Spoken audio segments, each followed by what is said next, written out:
Hello guys and welcome to Painting Panzers. My name's Christian, but I'm sure you're already aware of that, and today we're going to be taking a look at how I paint a Scots cavalryman for the Napoleonic period, of course. Now this particular model is a 1/72 scale figure and it's from Italeri, but I believe it's probably from the old ESCI sculpts, but I'll confirm that later on.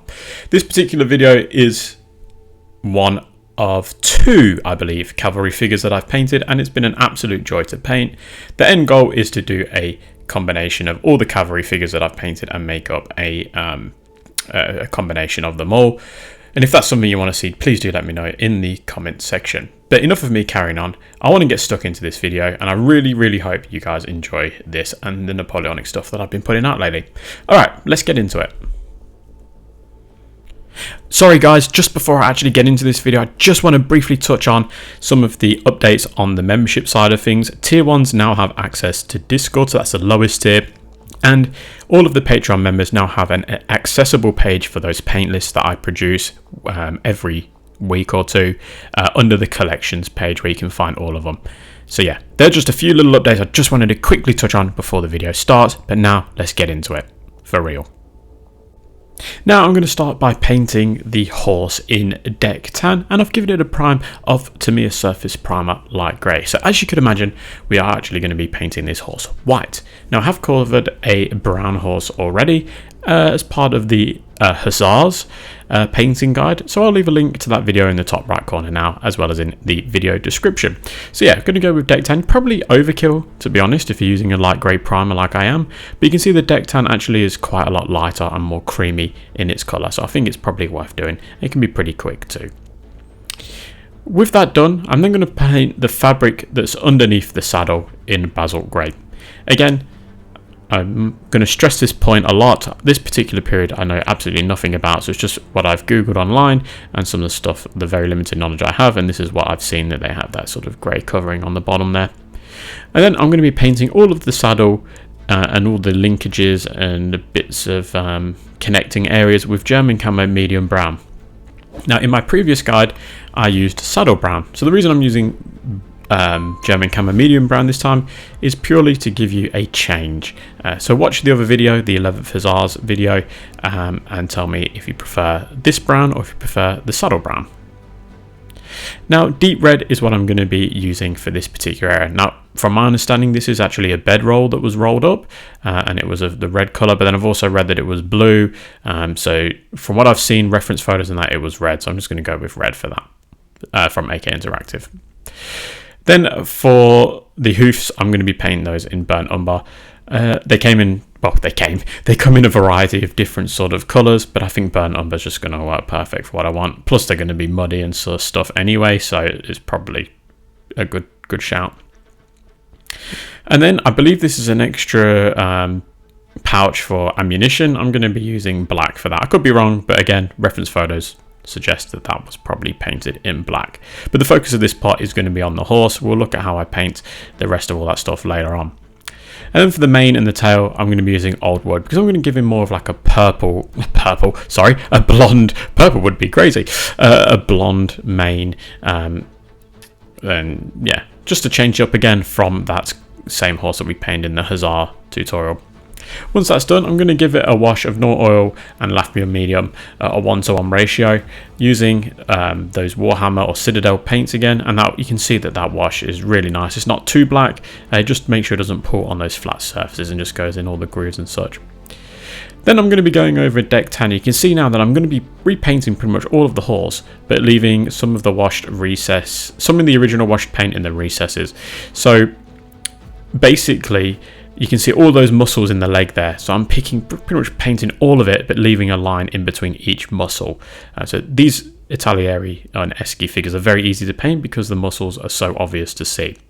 Now I'm going to be going over it all in white grey, but this time I'm just going to be applying a little bit on my brush and just scratching it in and really emphasising those muscly areas, but leaving some of that deck tan in between there as well. So just scratch it on, make your paint a little bit more watery as well, so you don't go too crazy, and then the sort of two will blend in nicely together. Once you've done that, go over the mane and the tail with old wood and Iraqi sand. We're going to be going for that blonde look. So I'm going to start it with this. You can just sort of run your brush over the top of the mane there because there is lots of hair there. Or you can try and paint in each individual part like I have done as well.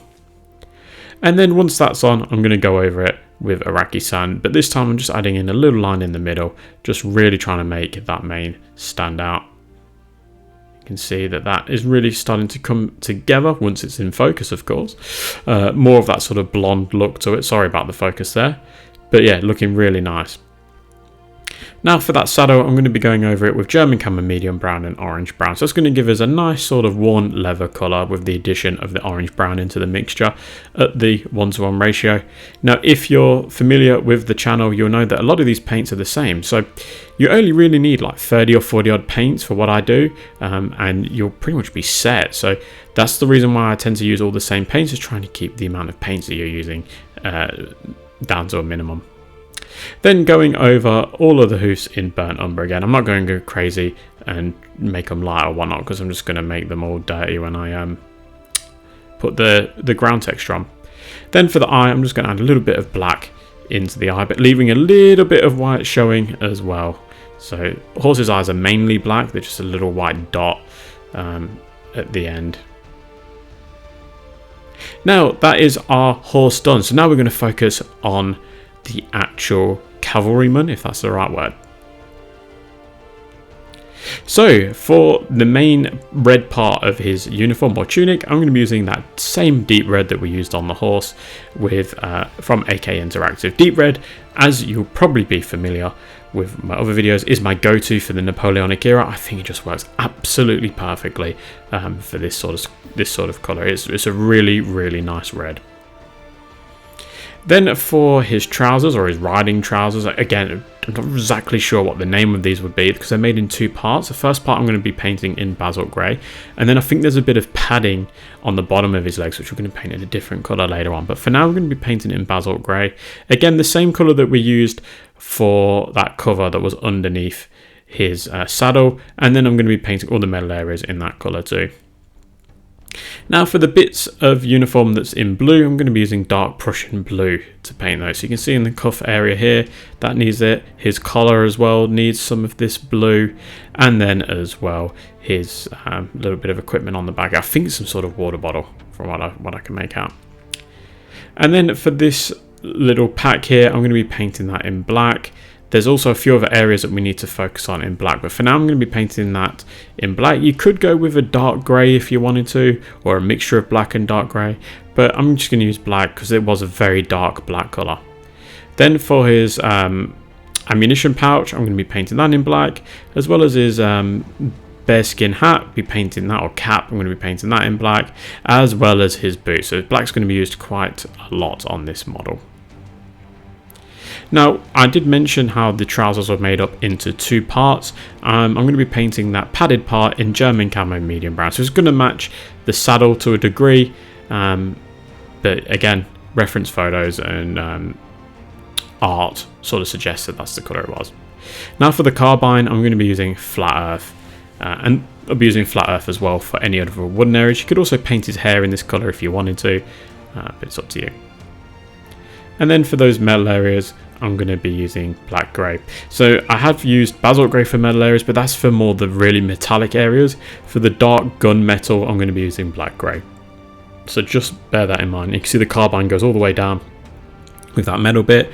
So yeah, just capture that. Now for some of the yellow, more yellowy areas and gold areas, I'm going to be painting all of those in old wood. So that's his buckle, the bit of his uniform that's going straight down the middle here, as well as that V shape on his cuff. We're going to be painting that in this colour as well, which we'll probably tackle in a minute. There we go. And I'm also going to be painting the gold areas on his actual sword in this colour as well, or his sabre. Now we're almost at the end of this particular part, but for all of the white areas, so there's a lanyard that's going across here, or his bit of webbing, I'm going to be using deck tan. So you can see it's got a nice strap that goes across both sides, like a cross strap. And I'm going to be painting it there, as well as one of his bags on the back as well. And And with all of that done and dry, I'm going to be using Naught Oil and Lathmium Medium again. So I won't keep this segment very long because I've already explained why I use it, but just give it a nice generous coat without going too crazy. And once it's dry, I'm going to be using Deep Red again from Make Interactive and adding in a touch of white grey, so at that 5:1 ratio. And this is where you start picking out all those nice areas of detail, but leaving the original washed base colour in the recesses. So again, nice little bit of paint on the tip of your brush using a nice pointed tip and just work it in nicely, and you can see that that uniform just sticks out of all those grooves being darker. Now I'm not going to add any other mixture to the basalt grey, I'm just going to be using basalt grey again, and I'm just going to be going over the trousers. You can add a touch of white if you want to, but I just didn't think it was necessary because they are pretty much the perfect colour from what I can make out, so you don't really need to make them any lighter because once they've been washed they're pretty dark. Now for any white areas, just go over them in white grey. So you can see a lot of these paints I've already used on the horse, so we're actually reducing the amount of paints required because we painted the horse in the same colour. Now we're painting the cavalryman in the same colour as well. So you can see that I'm just adding in some lines on each side of that strap, and then a little bit leaving a little bit of darkness in the middle, just at the very edge of each part, just to again give it a little bit of definition. Now for his uniform, I'm going to be using Old Wooden Flat Yellow. So this is the detail, the yellowy sort of detail on his uniform. Now I'm not going to go straight flat yellow because from what I can tell it wasn't a super bright yellow. So the Old Wood and the flat yellow mixture actually works really nicely. And you can see that that V on that left hand cuff has come out really well. So that's what I'm going to do with that. And then for any gold areas, I'm going to be painting them in gold, surprisingly. Now the bearskin hat, from what I've made out from my good friend Jamie at Little Lancers, and I'll leave a link to his channel, he's let me know that they actually painted them in like a black oil, some of that on his bearskin hat, so just bear that in mind if you want to make them super historically accurate, especially for like Waterloo from what I understand. Now for the silver areas of his sabre or any other silver areas, I'm going to use Stormhost Silver from Warhammer, but any sort of silver will do nicely. I just like the Citadel range of metallic colours. I think they work really good in terms of their silvers, although I'm a big fan of the copper and the gold from Vallejo. So yeah, you'll find the paints that you like. Then using that German camo medium brown and orange brown ratio, at that 1:1 ratio, sorry, I'm going to be painting the padded parts of his trousers in that colour, matching the saddle of course. Then for the wooden areas, I'm going to be using flat earth and orange brown. I'm just going to scratch it in and just pretty much repaint all the wood area, but I'm trying to simulate wood grains. That's why I'm adding orange brown over the top of it and just scratching that in as well, but reducing the amount of this particular paint that I'm putting down. So just take it easy. You can see that orange brown just with a little bit on the tip of your brush really makes that wood area stick out, and it actually is a lot brighter than that German camo medium brown orange brown mixture that we used previously. So yeah, looking good. Now for the metal, gunmetal areas, I'm going to be using black grey and basalt grey at a 2:1 ratio. Now I have changed my recipe ever so slightly. I used to do it at a 1:1 ratio, then go over it with basalt grey. We're going to use a 2:1 ratio, and I'm pretty much repainting it all on, and then I'm hitting it with a 1:1 ratio. So I'm not using straight up basalt grey this time. I'm still leaving some black grey in there because I want to give it a nice dull metal colour as opposed to a really bright basalt grey, and I think it actually works even better than my previous mixture. For the blue, I'm going to be using dark Prussian blue and medium blue at a 1:1 ratio because I really want it to stand out, and alongside that sort of yellowy colour and the red, and the two together it looks really good. And don't forget to also give that water bottle, I believe it is, a go as well. Now for the black areas, like this bag here, I'm going to be using black and black grey at a 1:1 ratio. So just lightening the colour ever so slightly. You could also add in some blue if you wanted to, but I'm not going to do that this time. I think the black and the black grey work really nice together, and you can see that I've painted the bear skin hat in this colour as well as the rifle patch. And then just add some gold buttons where you can see that there's buttons available to be added.